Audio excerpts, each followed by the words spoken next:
Hello dear students, नमस्कार। हमारे YouTube channel SCC online classes में आपका स्वागत है।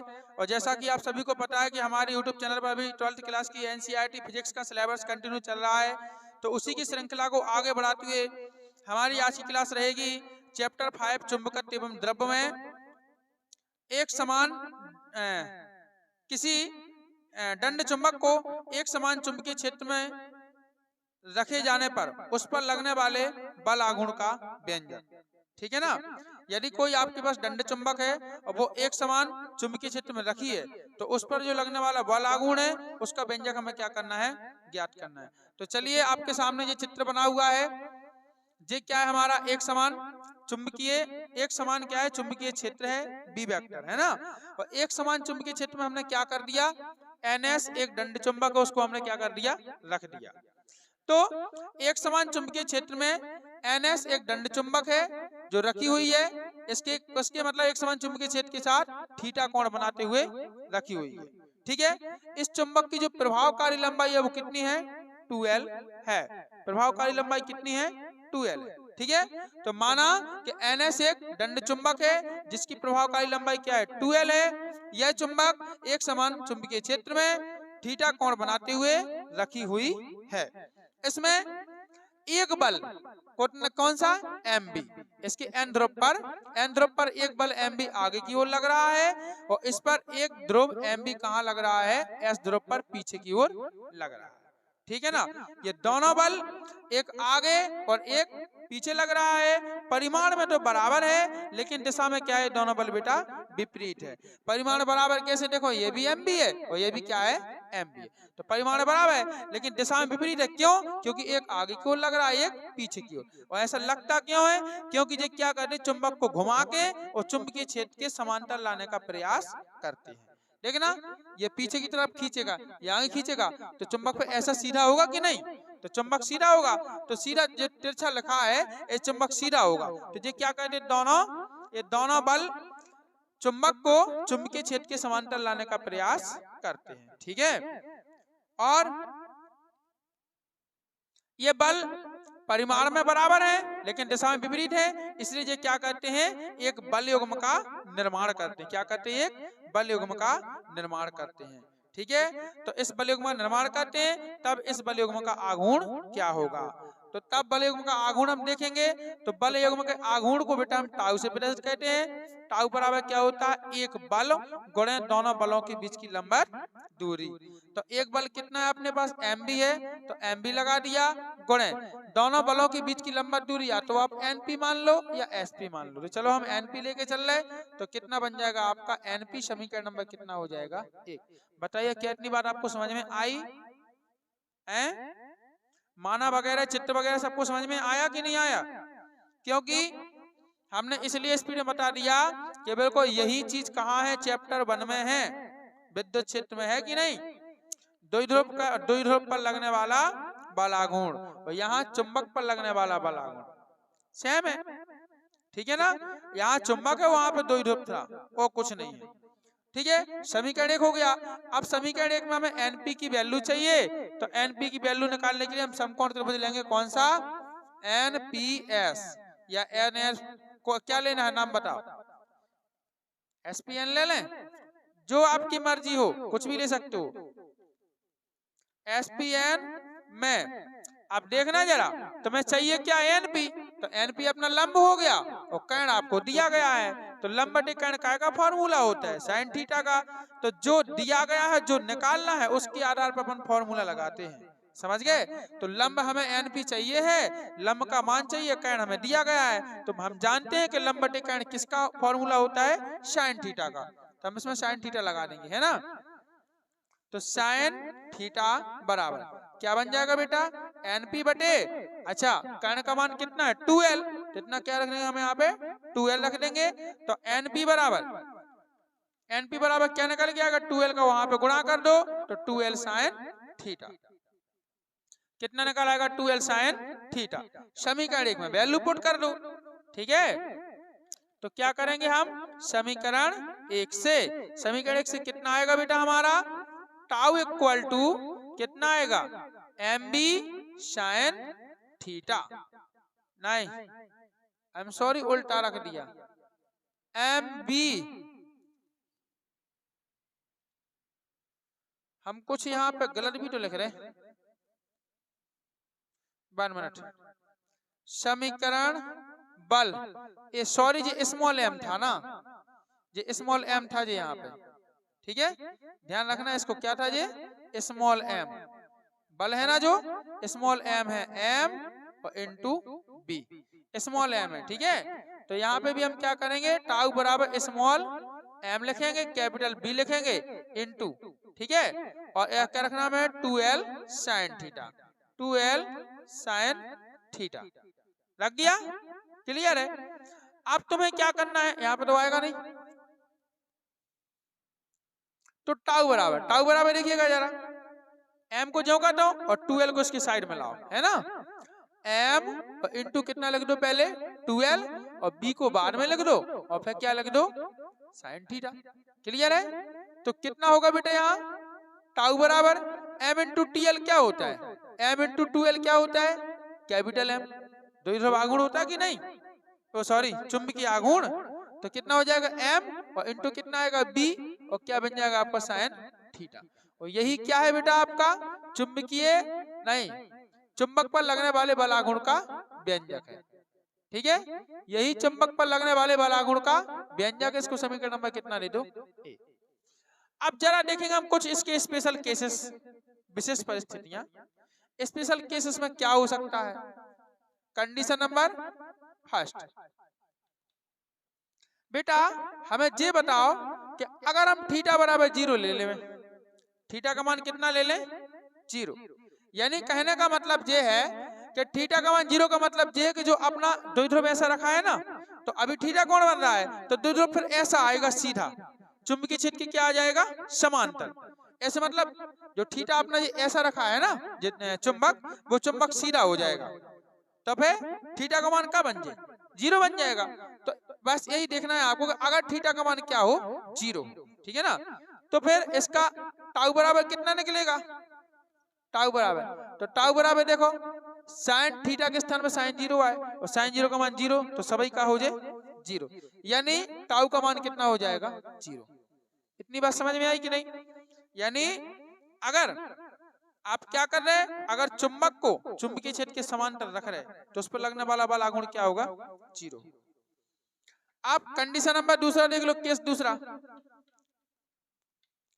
दूसरे में मान लो अगर आपने थीटा बराबर 90 डिग्री रख दिया, थीटा बराबर कितना रखा, 90, तो तुम्हें पता है 90 का मतलब जब ये तिरछा रखा, तो अब उसको सीधा रख दो, कैसा रख दो, सीधा, सीधा, तो सीधा रखेंगे तो साइन 90 आएगा, तो साइन 90 की वैल्यू कितनी होती है, 1, और 1 का जब गुणा करेंगे हम MB में, तो MB एकम MB, यानी टाउ बराबर कितना आएगा बेटा आपका, MB आएगा। तो कहने का मतलब कि क्या होगा जी, अधिकतम होगा, ठीक है ना, बल आघूर्ण लगने वाला कैसा होगा, अधिकतम बल आघूर्ण होगा। तीसरी कंडीशन, अगर मान लो थीटा का मान आप 180 डिग्री रख रहे है ना, 180 वाला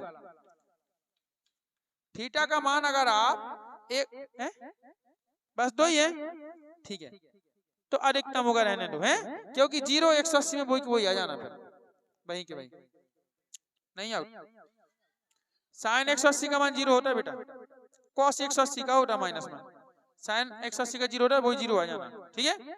तो इस प्रकार से स्पेशल हम 2 केसेस में लगा सकते हैं। बताइए क्या समझ में आया।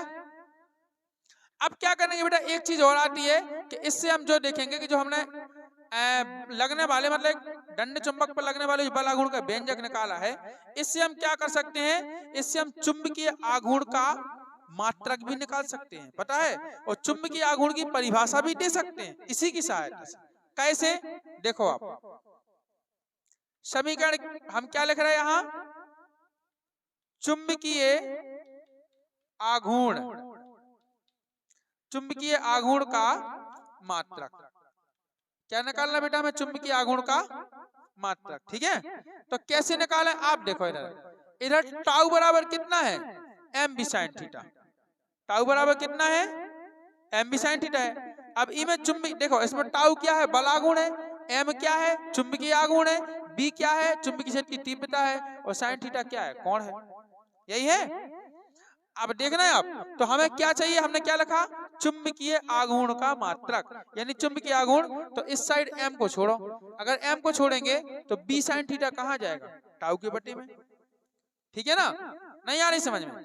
जैसे बेटा टाउ बराबर आपका कितना दिया गया, m into B sine theta, यही दिया गया। अब आपको यहाँ पे केवल m को छोड़ना है, किसको, चुंबकीय आघूर्ण को। तो बी साइन थीटा यहाँ से उठ के यहाँ जाएगा कि नहीं जाएगा, है ना। तो b बराबर कितना आएगा आपका, बी नहीं सॉरी, m बराबर हाँ m ही निकाल लें। तो m बराबर कितना आएगा बेटा, टाउ और बटे कितना आएगा, b साइन थीटा, इतनी आएगा। अब इस सूत्र से बस अब मात्रक निकाल लो। अब चूंकि साइन थीटा तो क्या है, कोई मात्रक इसका होता नहीं है, वो तो कोण है। ठीक है, तो आपको किसके रखना है, टाउ का और b का रखना है। अब इसका मात्रक निकालना चाहे तो देखो कितने मात्रक निकल सकते, टाउ बराबर देखो मात्रक निकालना। एक बार तुम्हें पता है कि टाउ क्या है, बलागुण है, और बलागुण का सूत्र क्या होता है, एक बल गुणे दोनों बलों के बीच की लंबवत दूरी, है ना। तो बल गुणे दूरी क्या होता है, बल गुणे दूरी क्या कहलाता है, कार्य, और कार्य का विमीय सूत्र क्या होता है, जूल। नहीं विमीय सूत्र नहीं सॉरी, मात्रक, कार्य का मात्रक क्या होता है, जूल। तो इसको क्या लिख सकते हो आप, जूल। ठीक है ना, और बटे लगा सो क्या लगा दो, प्रति।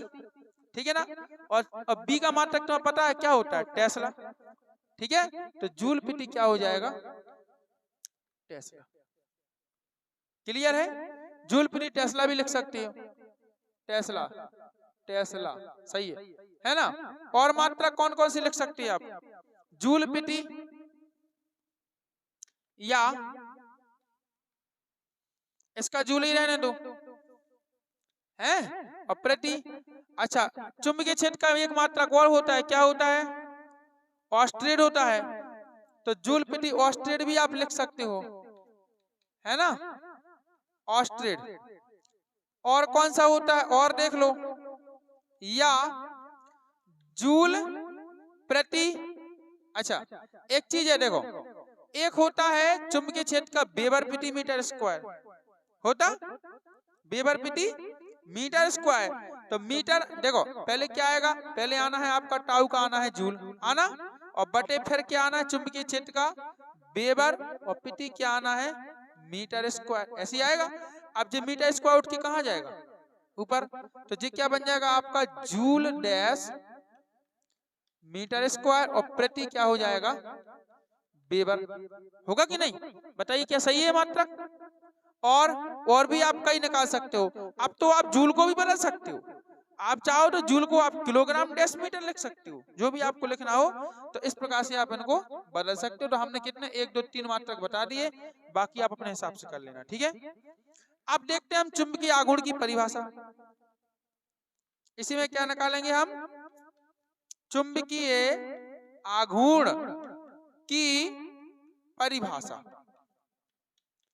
चुंबकीय आघूर्ण की परिभाषा निकालना है इस सूत्र की हेल्प से। किससे, इस सूत्र की हेल्प से। इसमें क्या करना है आपको, यदि B बराबर चुंबकीय क्षेत्र की तीव्रता कितनी लेनी है, एकांक। चुंबकीय क्षेत्र की तीव्रता क्या लेनी है बेटा, एकांक। क्या एकांक, हाँ। थीटा का मान कितना लेना है हमें, एकांक नहीं 90। थीटा का मान कितना लेना है, 90। अब देखो इतना एक हो जाने, इतना sin 90 हो जाने, तो sin 90 की वैल्यू कितनी हो, एक को एक में गुणा हुआ, एक एकम, एक को भाग टाउ में, तो टाउ एकम, यानी m बराबर क्या निकलना है आपका, उल्टो जे। m बराबर क्या निकलना है बेटा आपका, उल्टो जे, यानी टाउ निकलना है। अब इससे हम परिभाषा क्या दे सकते हैं, बोलो, कि किसी चुंबक का चुंबकीय आघूर्ण उस पर लगने वाले उस बल आघूर्ण के बराबर होता है, ऐसे ही है। हाँ, उस पर लगने वाले प्रत्यानयन में उस प्रत्यानयन बल युग्म आघूर्ण के बराबर होता है, जो एकांक तीव्रता वाले चुंबकीय क्षेत्र में क्षेत्र के लंबवत रखा होता है, जो वो चुंबक एकांक तीव्रता वाले चुंबकीय क्षेत्र के लंबवत रखा होता है। देखना जरा, देखो पहले आपको क्या बोलना है, चुंबकीय आघूर्ण बोलना है, फिर क्या बोलना है, बलयुग्म आघूर्ण। ठीक है, तो किसी चुंबक का चुंबकीय आघूर्ण m ने पड़ गया, उस चुंबक पर लगने वाले उस प्रत्यानयन बल युग्म के आघूर्ण के बराबर होता है। किसके? इसके बराबर होता है, जो क्या एकांक तीव्रता वाले। कहाँ है एकांक तीव्रता? जे है। हाँ बेटा, सुबह तो भैया है ना लग अरे नहीं हो रही, कैसे नहीं है? तो देखो, तो हाँ, तो क्या होता है, जो एकांक तीव्रता वाले चुंबकीय क्षेत्र के लंबवत रखा हो। ठीक है, परिभाषा काय की निकालने थी? चुंबकीय आघूर्ण की निकालने थी ना, चुंबकीय आघूर्ण की निकालने थी। तो एम पहले ही जाना है, उन्होंने उल्टा लिख दिया, एम को पहले लिखना बराबर टाउ को बाद में लिखना। सही लिखा जी। ठीक है, तो इस प्रकार से आप इसकी परिभाषा दे सकते हो। आगे बढ़िए, समझ में निकाल लोगे बेटा। उसी में से देख के उसी को बोल देते हैं, पता है, वही में से देख के और जमा के शब्द बोल देते, कहीं अलग से याद नहीं करनी पड़ती है। क्लियर? तो इस प्रकार से आज का ये हमारा टॉपिक कंप्लीट होगा। ठीक है, तो यदि आपको वीडियो पसंद आए तो वीडियो को लाइक करें, शेयर करें और कमेंट करना ना भूलें। हाँ बच्चों, हमारे चैनल को सब्सक्राइब करना और बेल आइकन प्रेस करके ऑल पर क्लिक कर दें, ताकि आगे आने वाले वीडियो के सभी वीडियो के नोटिफिकेशन आप तक पहुंचते रहें। तो मिलते हैं नए वीडियो में नए टॉपिक के साथ, तब तक के लिए बाय बच्चों, जय हिंद।